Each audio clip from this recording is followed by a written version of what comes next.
Hello students, class 10th प्रश्नावली 8.1 में आपका बहुत बहुत स्वागत है। तो इस में आपको मैं प्रश्न नंबर 11 कराने वाला हूँ। तो प्रश्न पढ़ लेते हैं। बताइए कि निम्नलिखित कथन सत्य हैं या असत्य, कारण सहित अपने उत्तर की पुष्टि करें। तो पहला प्रश्न पढ़ लेते हैं कि 10a का मान सदैव 1 से कम होता है। तो यहाँ पर बोला गया है कि 10a का मान सदैव मतलब हमेशा। तो 10a का मान हमेशा 1 से कैसा होता है, कम। तो आइए हम चेक कर लेते हैं। आपको पता है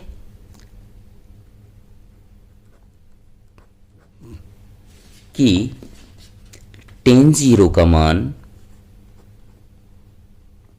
0 होता है, 10 का मान 1/√3 होता है, 10 का मान 1 होता है, 10 का मान वर्गमूल 3 होता है और 10 का मान अनंत होता है। तो यहां पर हम देख लेते हैं कि 10 0 तो 0 है, मतलब ये मान 1 से कैसा है, कम है। अब इसे भी हम देख लेंगे। 1 है तो 1 बटे वर्गमूल 3 का मान फिक्स होता है 1.73। तो 1 से ये संख्या बड़ी है तो इसका मान 1 से कैसा आएगा, कम आएगा, मतलब 0 पॉइंट कुछ भी आएगा। तो ये भी 1 से कैसा हो गया, कम। ये 1 के बराबर होता है, लेकिन 10 का मान वर्गमूल 3 होता है, मतलब कितना आएगा, 1.73। 1.73 अर्थात ये मान 1 से कैसा है, अधिक है। लेकिन यहाँ पर कह रहा था कि 10 का मान हमेशा 1 से कैसा होता है, कम। तो यहाँ पर 10 का मान 1 से कैसा आया, ज़्यादा, मतलब दिया गया कथन कैसा है, गलत है। तो हम यहाँ पर लिख देंगे। मैंने यहाँ पर लिख दिया कि दिया गया कथन असत्य है। अब मुझे कारण भी बताना है, तो कारण यहाँ हम लिख देंगे कि 10 का मान कितना होता है, √3, जिसका मान फिक्स होता है 1.73, जो कि 1 से कैसा है, अधिक। लेकिन यहाँ पर बोला गया था कि 10a का मान हमेशा 1 से कैसा होता है, कम। तो दिया गया कथन कैसा है, असत्य है। अब बढ़ते हैं प्रश्न नंबर 2 के लिए। तो प्रश्न नंबर 2 यहाँ पर कह रहा है कि कोण a के किसी भी मान के लिए sec a का मान कितना होता है, 12/5। तो देख लेते हैं प्रश्न नंबर 2। तो मैंने यहाँ पर लिख लिया sec a बराबर 12/5। तो इस प्रश्न को हल करने के लिए हमें सबसे पहले sec का सूत्र लिख लेना है। तो sec का सूत्र होता है sec बराबर k/a, मतलब कर्ण बटे आधार। तो मैंने यहाँ पर लिख लिया कर्ण बटे आधार। अब इसमें हमें समकोण त्रिभुज की मदद लेनी पड़ेगी। तो यहाँ पर मैंने ले लिया समकोण त्रिभुज। sec e बराबर 12/5। तो यहाँ पर कर्ण का मान 12 हो गया, आधार का मान कितना हो गया, 5। तो कर्ण का माप मुझे पता है 12 है, आधार का मान कितना है, 5। तो इसमें मुझे लंब का सबसे पहले मान ज्ञात करना होगा। तो मुझे इसके लिए पाइथागोरस प्रमेय का उपयोग करना पड़ेगा। तो हम पाइथागोरस प्रमेय को लिख लेते हैं। तो मैंने यहाँ पर पाइथागोरस प्रमेय लिख ली कि कर्ण का वर्ग बराबर लंब का वर्ग प्लस आधार का वर्ग। अब हम यहाँ पर मान रख देंगे। कर्ण का माप कितना दिया है, 12, तो 12 का वर्ग बराबर लंब का वर्ग। लंब हमें क्या करना है, ज्ञात, तो यहाँ लिख देंगे हम लंब का वर्ग प्लस आधार कितना दिया है 5, तो कितना आ जाएगा 5 का वर्ग। अब आगे हल कर लेते हैं। 12 की घात 2 को हल करेंगे तो 12 का 2 बार गुणा करेंगे, 12 गुणा 12 144 बराबर लंब का वर्ग प्लस 5 का वर्ग, तो 5 का 2 बार गुणा करेंगे, 5 पंजे 25। अब 25 को बराबर के उधर ले जाएंगे, यहाँ प्लस का इधर किसका हो जाएगा माइनस का, तो कितना आएगा 144, यहाँ प्लस का इधर किसका हुआ माइनस का, बराबर लंब का वर्ग।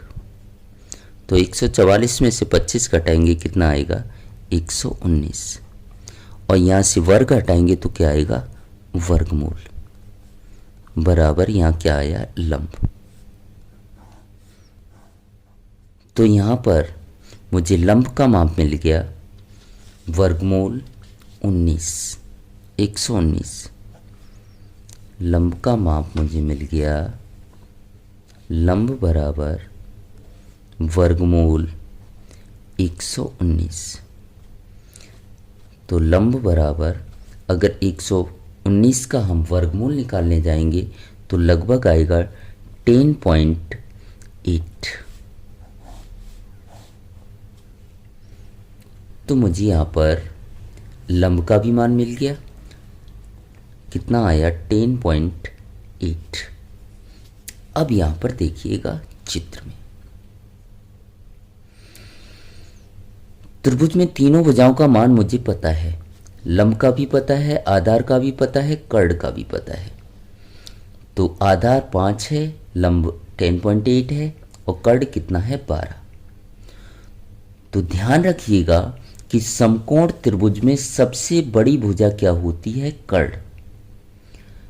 कर्ण का मान यहाँ कितना दिया है 12, कर्ण का माप कितना दिया है 12 और आधार का माप कितना दिया है 5 को। तो कर्ण का माप आधार से कैसा है बड़ा है।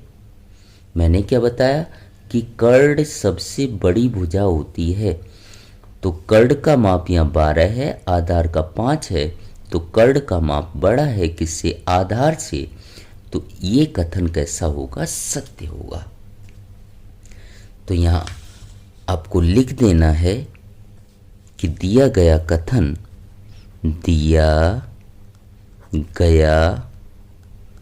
कथन सत्य है।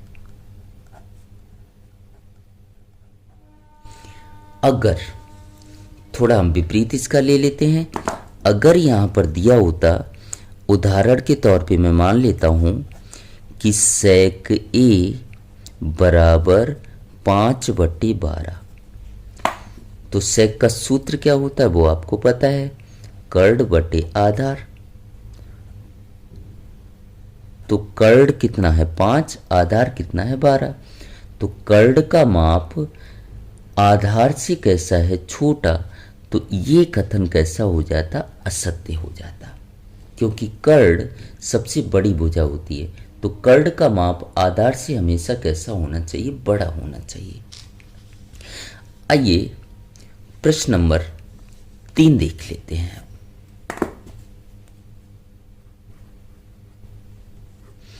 मैंने आपको बताया कि ये प्रश्न हमेशा विकल्प में आते हैं, तो आपको कारण लिखने की जरूरत नहीं है कि cos A कोण A के कॉसकेंट के लिए प्रयुक्त संक्षिप्त रूप है। तो यहां पर बताना था कि कॉसकेंट का संक्षिप्त रूप, संक्षिप्त मतलब शॉर्ट फॉर्म, तो कॉसकेंट के लिए हम cos A का उपयोग कर सकते हैं। तो देखिएगा सबसे पहले हम यहां पर लिख लेते हैं कॉसकेंट।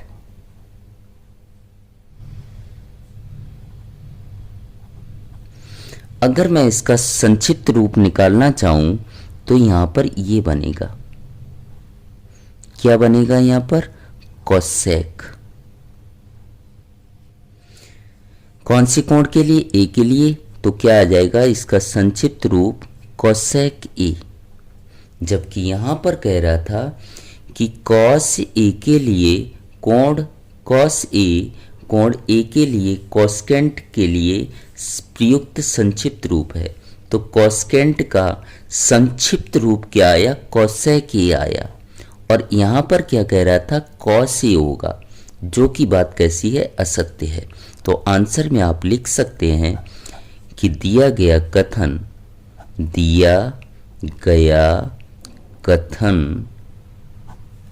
असत्य है। कारण यहां लिख सकते हैं, कॉस्केंट का संक्षिप्त रूप क्या आया? कोसेक ई। कारण यहां लिख देंगे कॉस्केंट का संक्षिप्त रूप कोसेकी है। यहां पर बोला गया था कौसे, जो कि बात सरासर कैसी है? गलत है। तो अब देख लेते हैं प्रश्न नंबर 4। प्रश्न नंबर 4 में क्या कहा गया है कि कॉट और ए का गुणनफल होता है।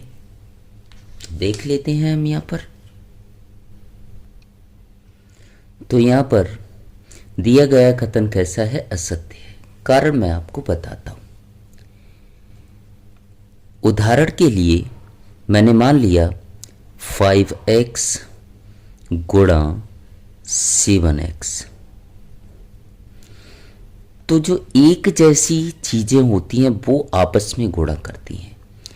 तो 5 यहाँ संख्या है और इधर 7 भी संख्या है, तो ये आपस में गुणा कर लेंगी क्योंकि एक जैसी हैं। तो 5 सत्ते कितना हो जाएगा? 35। यहाँ पर x है, यहाँ भी x है, ये भी एक जैसी है, तो ये आपस में गुणा कर लेंगे। तो x कितने हो जाएंगे? 2 बार गुणा हो रहा है तो घात 2 हो जाएगा। अगर मैंने यहाँ पर लिख लिया कि 7x गुणा 5, तो यहाँ पर एक जैसी संख्याएं क्या है? 7 और 5, तो ये आपस में गुणा करेंगी। 7 पंजे कितना हो जाएगा? 35। अब x तो अलग है इन दोनों से, तो x का इसके साथ गुणा नहीं होगा, तो x जैसे का तैसा रहेगा। इसी प्रकार से यहां पर क्या बोला गया है कि कॉट और ए का गुणनफल है। ये चीज कैसी है? गलत है, क्योंकि कॉट यहां पर त्रिकोणमिति अनुपात है और ए जो दिया है वो क्या होता है? कोण। तो त्रिकोणमिति अनुपात और कोण आपस में कभी गुणा नहीं करते हैं। तो कॉट और ए आपस में गुणा नहीं करेंगे, इसलिए ये कथन कैसा होगा? असत्य होगा। ऐसे ही अगर यहां पर बोला गया होता कि साइन सी किसका गुणनफल है? साइन और सी का, तो ये चीज भी कैसी होती? गलत होती। अब बढ़ते हैं लास्ट प्रश्न की ओर। यहां पर लास्ट प्रश्न बोला गया है कि किसी भी कोण थीटा के लिए साइन थीटा बराबर 4/3। क्या बोला गया है वो हम लिख लेते हैं। क्वेश्चन नंबर 5 है। तो सबसे पहले यहां पर बोला गया है कि साइन थीटा बराबर 4/3। तो साइन का हम सूत्र लिख लेंगे। साइन बराबर होता है L/K, मतलब लंब बटे कर्ण। क्या होगा? लंब बटे कर्ण। ऐसा प्रश्न नंबर 2 मैंने आपको करवाया था और मैंने आपको बताया था कि त्रिभुज की सबसे बड़ी भुजा क्या होती? कर्ण। मतलब कर्ण का मान लंब और आधार से कैसा होना चाहिए? बड़ा। अगर ऐसा है तो कथन सत्य होगा, नहीं तो कैसा होगा? गलत। यहां पर कर्ण का मान कितना दिया है? 3। लंब का मान कितना दिया है? 4। मतलब कर्ण का मान लंब से कैसा है? छोटा है। तो दिया गया कथन कैसा होगा? असत्य होगा। क्यों? क्योंकि कर्ण का मान लंब से कैसा होता है? बड़ा होता है। या आधार से भी कैसा होता है? बड़ा। लेकिन यह कर्ण का मान लंब से कैसा दिया है? छोटा। इसलिए कथन कैसा है? असत्य। यहाँ पर लिख सकते हैं कि कर्ण का माप लंब से बड़ा होता है। लेकिन यहाँ कर्ण का माप लंब से छोटा दिया गया है, इसलिए कथन कैसा है? असत्य है। उम्मीद करता हूँ आपको सारे के सारे प्रश्न समझ आए होंगे। तो इस प्रकार से 8.1 प्रश्नावली आज फिनिश होती है। 8.1 के बाकी के प्रश्न का लिंक मैं आपको डिस्क्रिप्शन में दे दूंगा, अथवा आप हमारे चैनल पर जाइए, प्लेलिस्ट में जाकर सारे के सारे प्रश्नों का हल देख सकते हैं। अगर चैनल पर पहली बार आए हों और हमारा वीडियो पसंद आया हो तो ज़्यादा से ज़्यादा अपने दोस्तों में शेयर करें और सब्सक्राइब करना बिल्कुल मत भूलिएगा, ताकि इसी प्रकार की वीडियो का नोटिफिकेशन आपको मिलता रहे। इसके अलावा अन्य चैप्टरों के आपको वीडियो देखने हों तो हमारे चैनल पर प्लेलिस्ट में जाकर किसी भी चैप्टर के आप वीडियो देख सकते हैं। अब कल से हम स्टार्ट करेंगे प्रश्नावली 8.2। Thank you so much.